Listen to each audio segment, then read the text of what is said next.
يا هلا والله. الفرق بين مخ الرجل والمرأة وليش يصير خلاف بيناتهم؟ يعني علاقتك ايه بالستات؟ الستات لا بيه، ماليش علاقة لا بستات ولا بسبعات الحقيقة خالص. السؤال اللي دايما متكرر، ليش الرجل ما يفهم المرأة وليش المرأة ما تفهم الرجل؟ عقل الرجل يختلف عن عقل المرأة، ولما نعرف اثنيناتهم شلون يشتغلون نقدر نشتغل مع بعض. هلا والله، هلو بالهامبر والمانجو. مخ الرجل جدا بسيط، لما يكون في الدوام تركيزه في الشغل، ولما يكون مع أصحابه جهده وتركيزه مع أصحابه. أما لما يرجع للبيت عنده ساعة صمت، وبعد هذه الساعة يركز مع مرته وعيلته.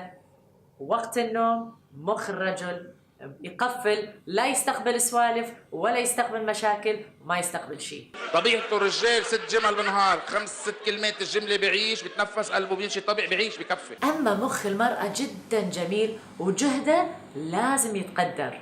من لما تصحى من النوم لحد ما ترجع للبيت مخها مركز بكل شيء حواليها، مركزة بالشغل وتفكر بزوجها والغدا والإنستغرام وصاحباتها وشنو قاعد يصير والأخبار وأخبار أصحاباتها وأخبار أصحاب صاحباتها. مرة قادرة تحكي 5 6 ساعات، اخشي بتكتف اجر على اجر بتقول لك خليني ساكتة أحسن.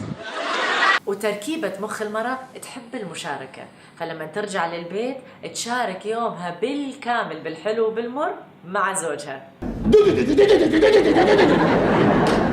مش تفسر انت بتقول لي ايه؟ وين الخلاف يصير؟ وقت الدوام الرجل فعلا يكون مركز بشغله، ما يكون قصده ما يعبر مرته، بس لما ما يدزلها مسج هي تاخذ الامور بشخصيه، لانه تركيبه مخها تقدر تركز بكل شيء نفس الوقت، فتتوقع من الرجل نفس الشيء. هذا اول خلاف. اما لما يرجع للبيت وعنده ساعه الصمت، المراه تريد تشارك يومها بالكامل، هو ساكت. خبرني كيف كان نهارها، بيقول لها هو منيح وبيسكت.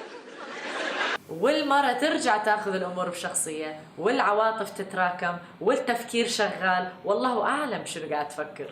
ولما يجي وقت النوم المرة ما تريد تنام زعلانة، فتطلع كل هالمشاعر وتريد تشاركها، لما فعليا هو مخه مقفل ما يقدر يستقبل، تركيبة مخه ما تقدر تستقبل السوالف والمشاكل لما يكون وقت النوم.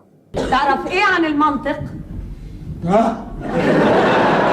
وبعد شيء على تركيبة مخ الرجل، هو حلال مشاكل، فلما تجي المرأة تحب بس تشارك يومها بالحلو وبالمر، لما يسمع المر يريد يحل المشكلة، لما فعليا هي بس تريد رأيك ما تريدك تكون حلال مشاكل.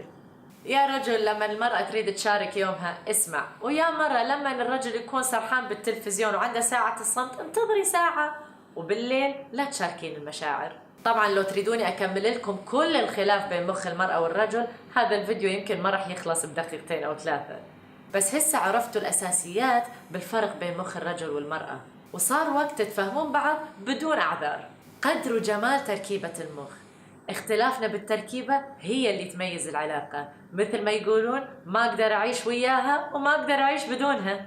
افهموا بعض وحبوا بعض، وأحبكم. عيشوا اللحظة. ما فهمنا الحين لا ولا ايه ولا لا.